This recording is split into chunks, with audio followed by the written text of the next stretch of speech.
in the house. Let me hear your bars. Let me see you bite. Let me see your scars. You know what we about. Come see us in the yard. This is war. Go to look for heart. Dogs in the house. Dogs in the house. Dogs in the house. Dogs in the house. Dogs in the house. Dogs in the house. Dogs in the house. Dogs in the house. Hello and welcome to All We Hear is Purple. We're the third or fourth most mediocre Husky football podcast on the internet. I'm Andrew Berg. Joining me today on the panel first is UW Dog Pound Deputy Editor Ray Lucas. Ray, how are you doing today? I'm doing great. How about yourself? I'm doing well. Trying to hold it together with a semi-sick kid and a partner traveling out of the country. So doing as well as possible under those circumstances, but excited to take a break from that to talk about the Huskies. And also joining us today is Mark Schaefer. Mark, how are you doing? I'm doing good. Getting ready for Friday, which a little bit of a shorter week, but I think we got a good handle on it. But I do not envy the players having to travel across the country to play a road game. And for those of you who are not watching, because this is an audio medium, Mark has some beautiful new wraparound purple and gold shades to podcast in today. So you can tell he is game ready today. So let's That's jump right. in. We're back on a winning track. Last week we had a lot of depression to cover with the defeat to Northwestern, or the defeat to Washington State. But this week a 24-5 win over Northwestern. I didn't look into it, but possibly a Husky scoregami. The defense was the story of the game. Northwestern had 112 yards of total offense, 2 turnovers, 31% completions, 2.3 yards per rush. They were stopped on the goal line twice. Mark, does this have more to do with UW playing great defense or Northwestern playing really incompetent offense?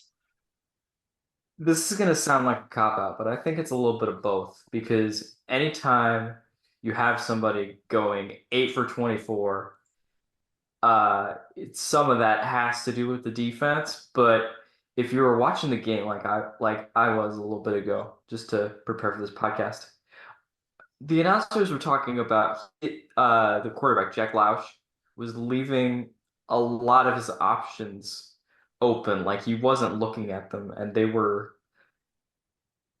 I don't know if they were open, but they were pretty good options in terms of like the routes that they were running against the defensive coverages. But also, I like that Steve Belichick is able to use different personnel and kind of confuse the offense a little bit. So that scheme could be part of the 8 for 24 for what was it, like 56 yards and 2 interceptions.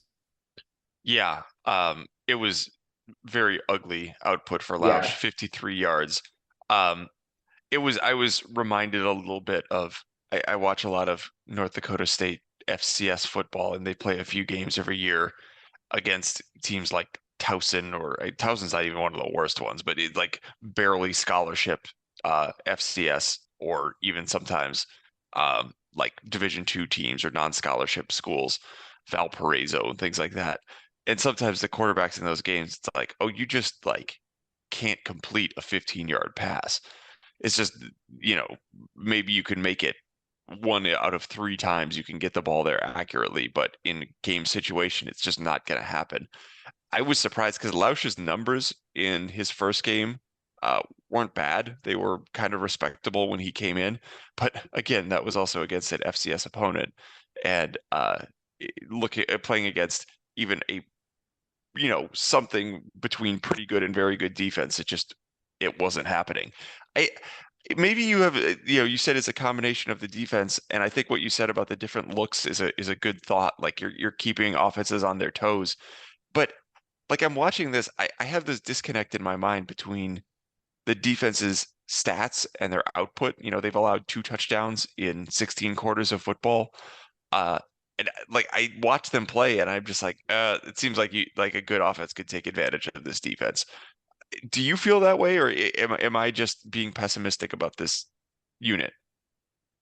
It's definitely an issue, and I feel like as we get later on into the season, uh, a team with like a really good quarterback or a really good running back or some good receivers is going to be able to take advantage of this unit that I don't know.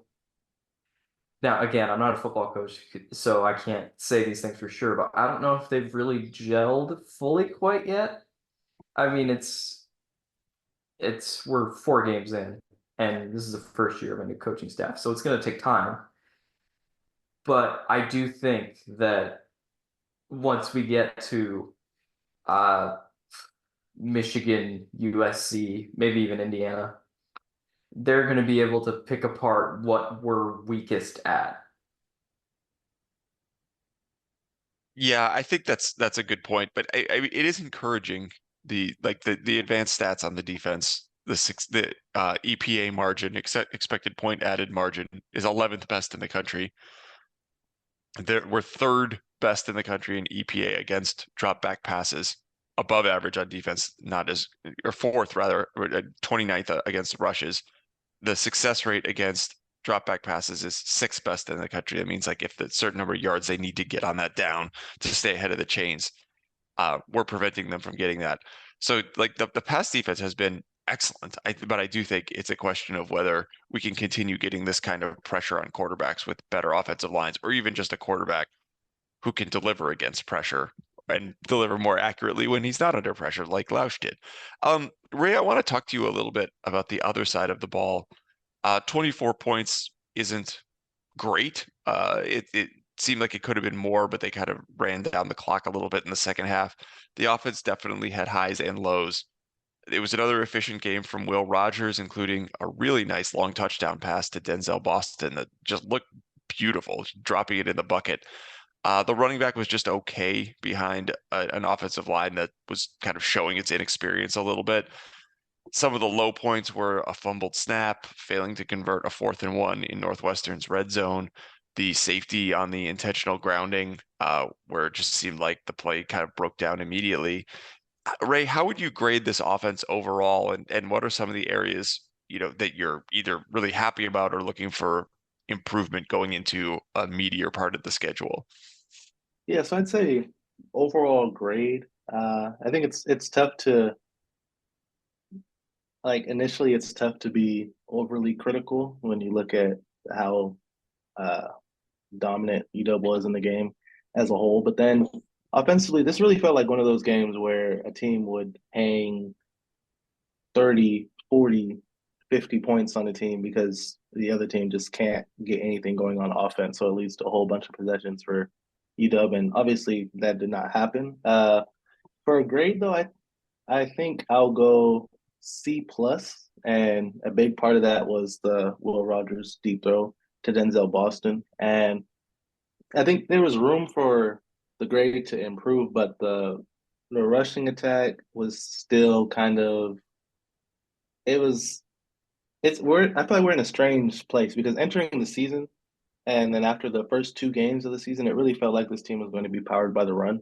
And now it kind of feels like we're searching for the identity. And sometimes it feels like the players are also like trying to figure out what the identity of this offense is going to be because it went from this, we're going to lean on Jonah Coleman to it's going to be Will Rogers working the short and intermediate game, which both are great. But when you don't have a true strength, I think it takes a little bit of time for that chemistry to merge, especially with so many new pieces. I think it's a great time to work out the kinks of an offense early in the season when you have time to do it.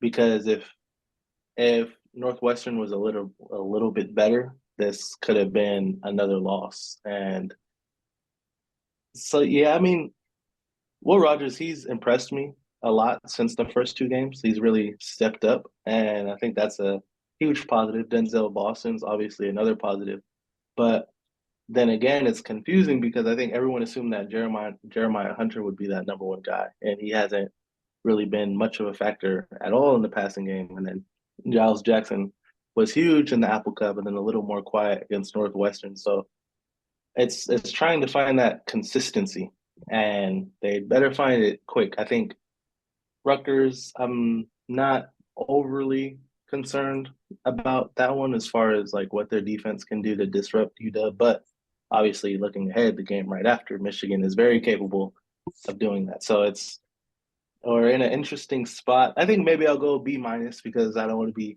overly critical with a unit that it's like you have to kind of grade toward expectations. So I can't hold them to the expectations of like last year's offense or the year before.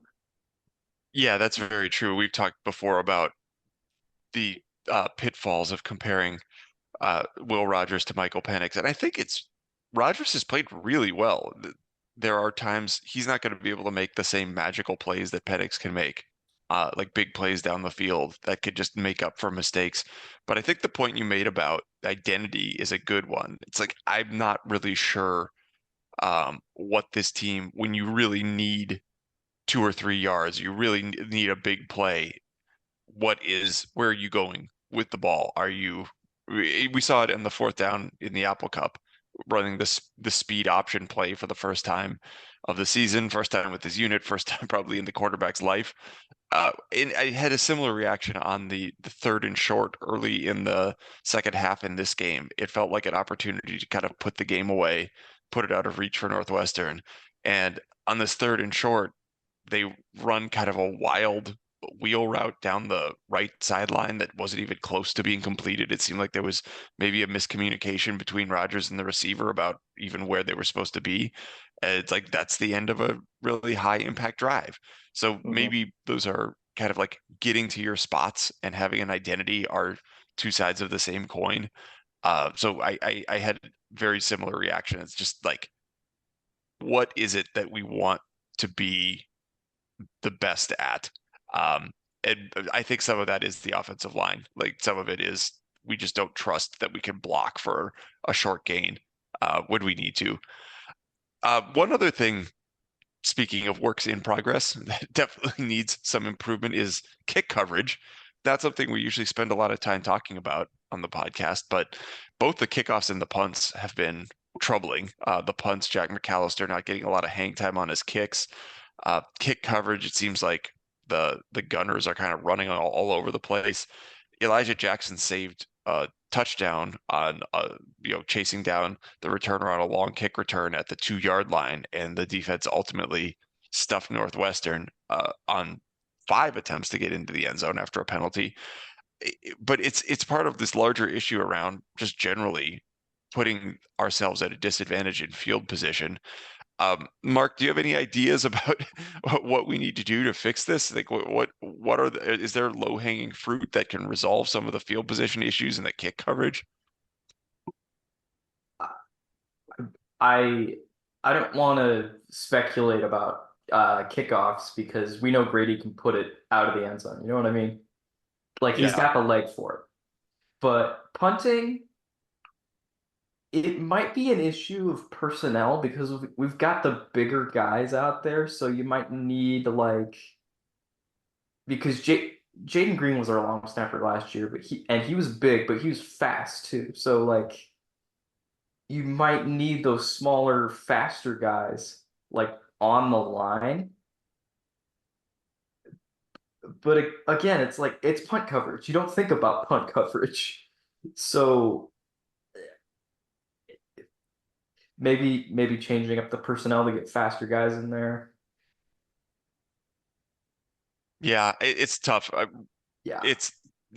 I'm sure this is something that's going to be analyzed and diagnosed and covered in practices this week, and hopefully we could see some quick improvements because it really does look messy and it's having a real impact. Ray, any ideas on your end about how the special teams unit can how to get turned around? Yeah, I think it was interesting when Mark said you don't think about punt coverage because it's true. And for my weekly tie into basketball, I think sometimes things can get so overcomplicated with preparing for a game that certain things start to get looked over because it's so basic. You've been doing it your whole life. Like in basketball, sometimes you just need to take your team back and say, hey, this is how we're running our certain defense, which is a lot easier than in football. It's really you're either in a man or you're in a zone, and or this is like how we should be boxing out and crashing the offense. Like just getting the reminders because like I feel like the brain can get so overwhelmed with like when you're doing this and that and sometimes you just you just got to get back and say, hey, this is what we're doing wrong. Here's how we fix it, and then hope that the issue, along with personnel changes, work together to resolve itself. So that's my add-on. I think it's an easy thing to overlook until it starts to become a problem, like it has throughout the season. Yeah, and we're like 2 years, 3 years from really having to worry about kick coverage because we did at least punt coverage, because over the last couple of years, punts were so uncommon for this offense. And now it's a much bigger part of the team, so we're noticing it a lot more. We sound a little bit dour, but the bottom line is this was a much better game than the Apple Cup. The offense was, had its faults, but made much nicer big plays, avoided so many penalties. There were a few of them at crucial moments, but it was a big improvement in the number of penalties and the number of yardage, the amount of yardage. We were playing a conference opponent, one that went to a bowl last year. They didn't play great, but hey, it's a 15-point win against the conference team, easily covering the spread. Let's let's not look a gift horse in the mouth too much. I'm ultimately quite happy about it. So let's take a break, finish up the Northwestern conversation, and we will come back and talk about the upcoming Rutgers game in part 2.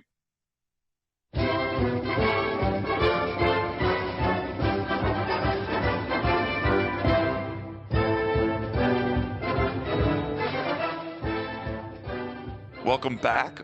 The Huskies are on a short week. They're preparing to fly cross country to New Jersey, the swamps of Jersey, for the first time since 2017. There was a home and home in 2016-17 where the Huskies won in New Jersey 30-17. So that was a game where Dante Pettis returned a punt for a touchdown. But I mean, in 2016-17, weren't most of them games where Dante Pettis returned punts for touchdowns. Last week, Rutgers eked out a win over Virginia Tech. A little bit of a surprise. They play a really old school smash mouth style. They have a running back named Kyle Monangai, who has been really the bell cow running back, the kind you don't see too much anymore in this era of passing and running backs by committee. He's the old school Craig Ironhead Hayward type of running back. Ray, how does our defense that we discussed earlier match up with this sort of offensive attack? I think it matches up really well because it lets defense, they can load the box, and we know the secondary is good enough to hold their own out there when they get put on islands. And Rutgers, I think the type of offense that will trouble UW down the road will be ones that are a lot more balanced, where it's like you don't know what's going to come, and they have a quarterback that's good enough to put the ball in places that the defense just can't get to. And I don't feel like this is a game where that challenge really exists. No offense to Rutgers, but yeah, I mean, I think it's not overly concerning to me to keep it simple. I think they should handle this challenge well as long as everything's clean. No penalties. The tackling is great because I mean, you start missing tackles against a team that likes to run the ball, their offense skyrockets, and it can create a whole different type of situation. But I like the matchup. Yeah, you mentioned the offenses, they like to run the ball, but then they can come out and pass the ball when they need to, because they'll use some play action, and they're quite good at the Greek rifle quarterback for Kaliakmanis, probably saying that wrong, transfer from Minnesota, has historically not been super accurate. It hasn't had a ton of like, it was super high completion percentage, but the yards per attempt are there because they, especially this year, they've kind of leaned into his strengths of airing it out down the field through play action. So it'll be important for not to have to cheat up too much to be able to contain the run game and make some negative plays without bringing the entire secondary into the box and allowing them to stay back. It's interesting too. Statistically, the Rutgers defense is a lot better against the pass than against the run. So, Mark, is this a week where, as we talked earlier about kind of the identity and kind of hewing more towards the passing offense than the running offense? Do we go back toward a more Jonah Coleman ground-based attack in this one and match what Rutgers is doing, or do you think we kind of play our game and see if the defense could take away the Will Rogers short passing game?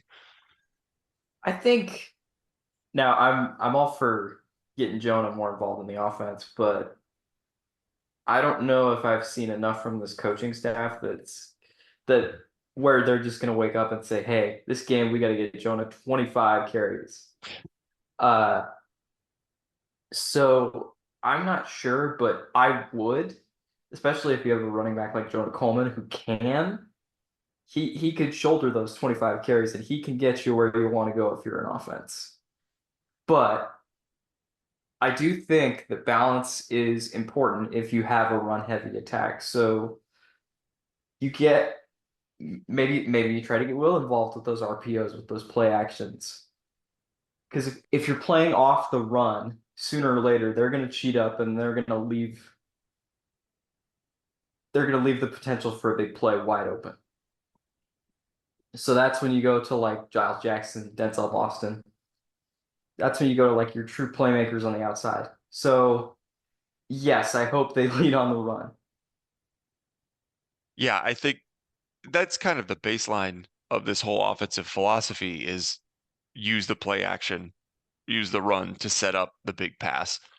And when we're effective with the run, that obviously makes it that much more dangerous and makes the defense bite on those play action fakes that much more. So definitely, I think that if that's effective, that will be the best way to do it. So hopefully they are able to establish a run game earlier. I'm pleasantly surprised, especially Ray, by your optimism about this matchup. I'm a little more nervous about it. I've looked at some of the prediction engines. The ESPN predictor has a 50.9% odds for Rutgers. College Football Insiders, the expected point added stat, has a predicted final score of UW 24.06 to Rutgers 23.95. And I'm not sure how much these take into account the distance that Huskies will have to travel and play on a Friday night away from home. So it does have me a little bit worried about the game. Rutgers is a 2.5-point favorite, so I'll put you both on the spot. Give me an idea. Who do you think is going to win this game? Is it going to be like right around that 3-point spread, or do you think one team will pull away, win more easily? Ray, you can go first. Yeah, I think it'll be a really close game, and a big part is traveling across the country and playing a game than you would play earlier than usual, with it being on a Friday rather than a Saturday. I think it'll be but I don't know what environment to expect there, but it'll be. I think they'll be excited to have a team that hasn't been on that side of the country around in a while. I think my optimism, maybe I'm too high on. I guess a better way to phrase it would be, I think watching Northwestern last week, it really reminded me of the gap that there is in the Big Ten when it comes to their elite teams, to their good teams, to their teams, and their really bad teams. Like it's sizable, which is something that we didn't necessarily have in the Pac-12, with the exception of that bad version of Arizona and Jed Fish's first year, and then Colorado the year before Deion Sanders got there. Yeah. It felt like there were a lot of like quality. Even the bad teams were good enough to go and win a game. The Big Ten, it's different. Not that Rutgers is bad, but I think I'm kind of thrown off because the way that the Big Ten is covered, along with the SEC, is that it's such a deep league, and that every team is going to pose this type of threat. But then watching Northwestern, I mean, we were talking about it. The offense was like really bad, like not Yeah. not anything that I would expect. So I think the conference, its reputation might be a bit inflated, and so I think in turn, when I see a matchup like this, I see a very winnable one, even though Washington is, there's still a lot that we need to see from that team. But I mean, I think there's the simple way to put it would be that there's nothing that I see about Rutgers that makes me think, oh, the Huskies can't go in there and win that game. And I'm sure Rutgers feels the same way about Washington looking at it. So I really feel like it's a toss up. And I think Washington's experience at quarterback helps. I think having Jonah Coleman helps. It's more of a balanced attack. Like Ethan Kalakmanis. I don't know if I got that right. I tried it. Kaliakmanis. I would just have we could all take as many tries. Mark, you want to try saying Kaliakmanis? Let me pull it up here. Ethan Kaliakmanis. That sounds That's good better to than me. mine. Yeah, it's better than mine. I We'll think just it's edit you saying it over each time Mark, Ray, and I have tried to say it. yeah, that sounds great to me. But I think like watching him last year at Minnesota, I had the same impression as watching a bunch of other Big Ten quarterbacks where it's like, okay, like yeah, they're a college football quarterback, but it's not anything over the top like we've seen in the Pac-12. So it's it's Yeah. I think it's a toss-up, and I like the experience, which is weird to say about a team that lost so many players, but I like the experience of Will Rogers, I'd say. Yeah, that's fair. So we could look ahead a little bit further too. Oh, actually, before we do that, Mark, I made Ray pick the game. What is your pick in this one? I am gonna say 24-21 UW because I Okay. cannot pick against UW on principle. Ever. But yeah, Very reliable. Worked really well last year. yes, it did. Not a Uh, bad strategy at all. let's look ahead a little bit further because so we're 3-1, 1-0 in conference. Obviously, would rather be 4-0. It's kind of like I think what a lot of us were expecting the team to be at this point in the schedule, but 3-1 isn't certainly disastrous. Coming up, we got the stretch. We're playing at Rutgers, who's seems to be at least middle of the pack, if not top half of the Big Ten.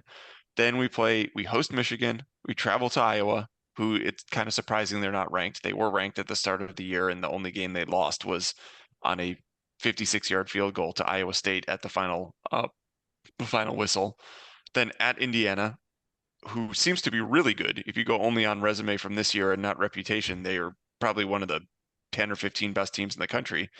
Then we host number 13 USC, then at Penn State. That's a brutal 6-game stretch.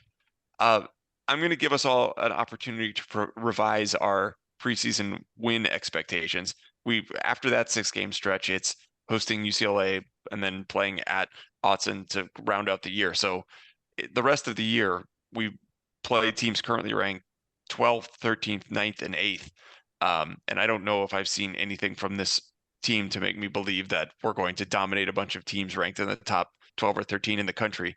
So, Mark, I don't remember what you had as a preseason win expectation, but given we're 3-1 now and those remaining 8 games, where do you think the Huskies wind up record-wise? I had us anywhere between 5-7 and 7-5, and I think 5-7 might be fair. Then again, we're 3-1 right now, so that means Yeah. we go what, 2-6 the rest of the way. That's not crazy looking at this Yeah. schedule, though. I mean, if you kind of pencil in a win against UCLA, obviously things can go differently.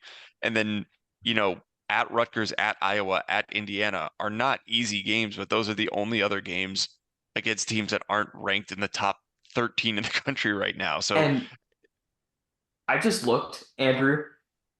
Do you want to know what Iowa's averaging in terms of offense right now, like points per game?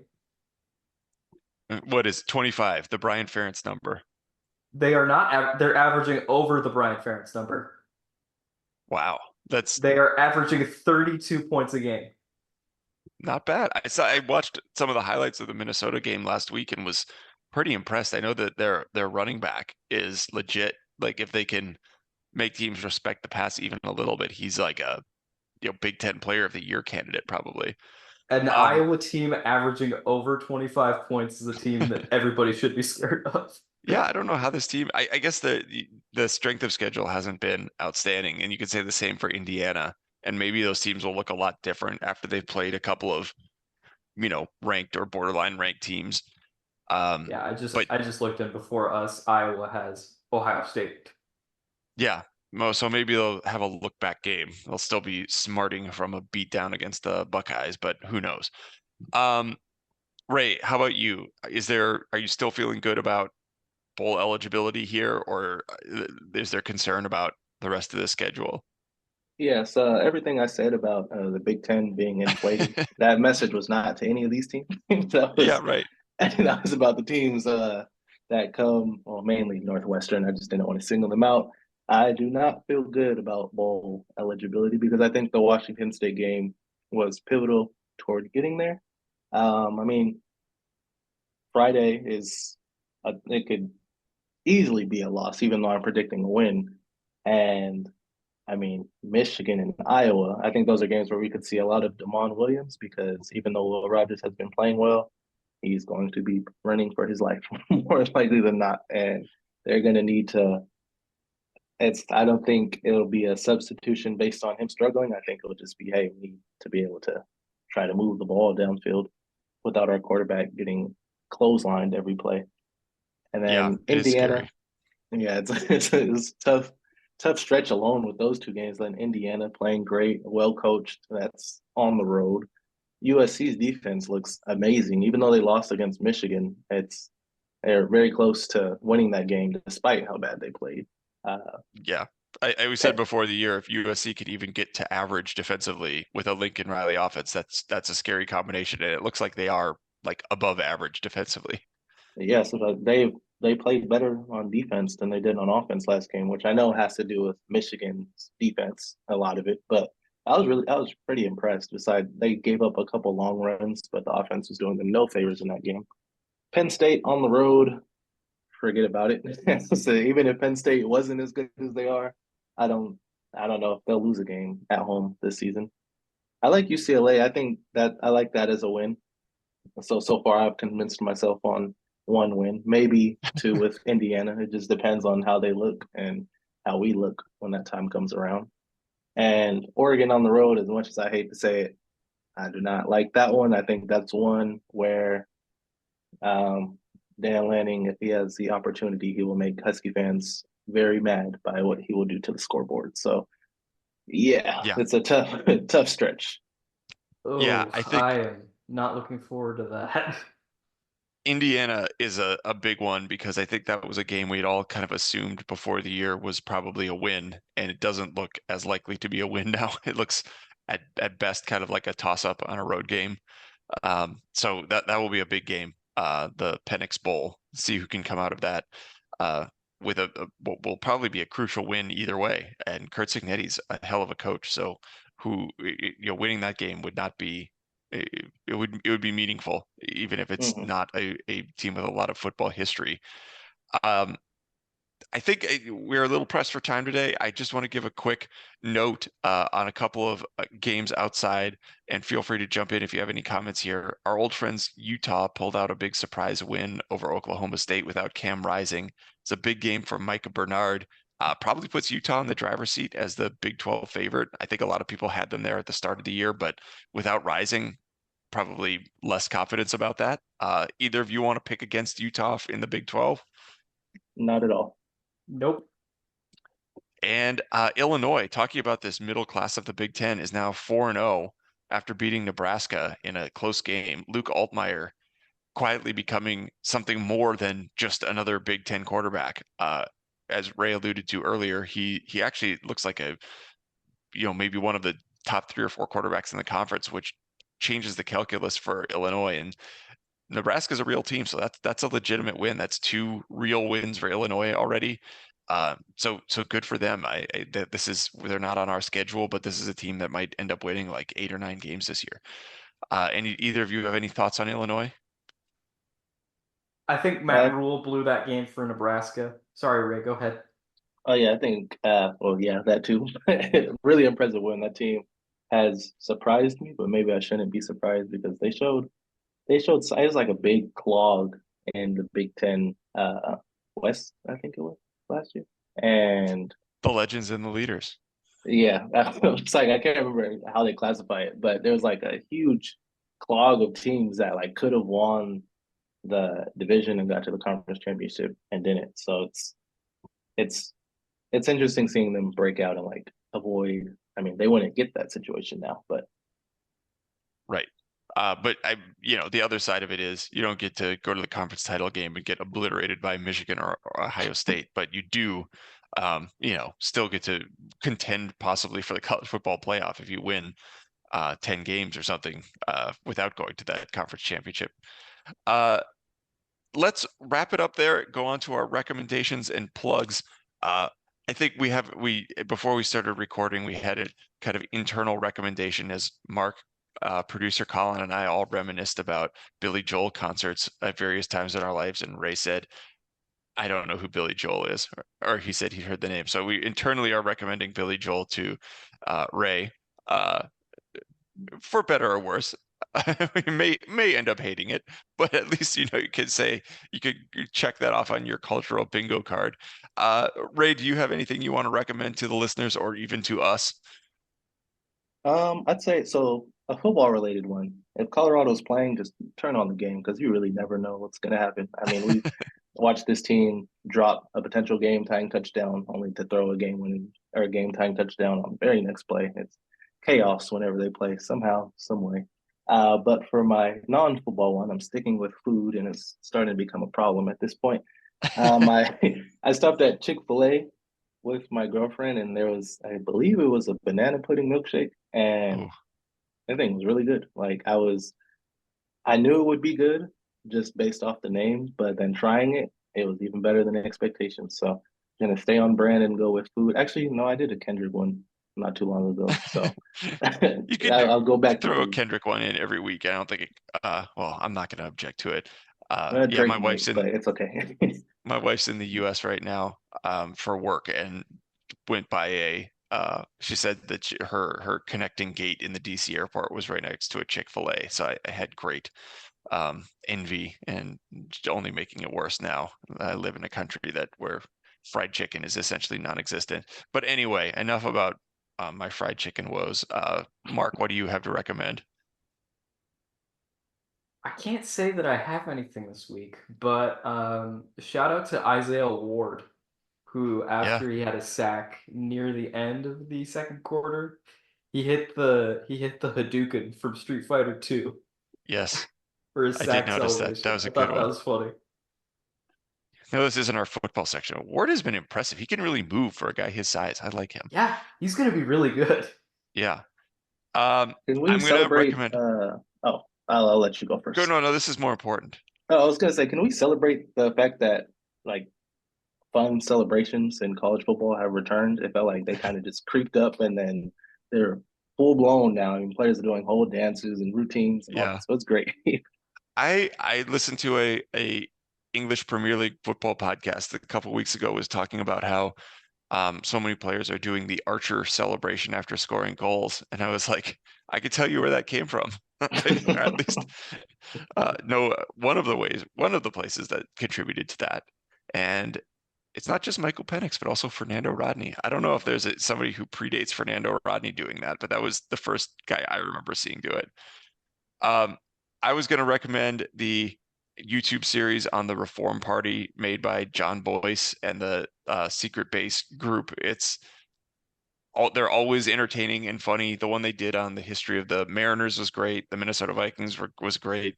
This Jesse Ventura one, or the Reform Party one, there was the first episode was more about Ross Perot. The second one about Jesse Ventura has just been extremely entertaining and uh, a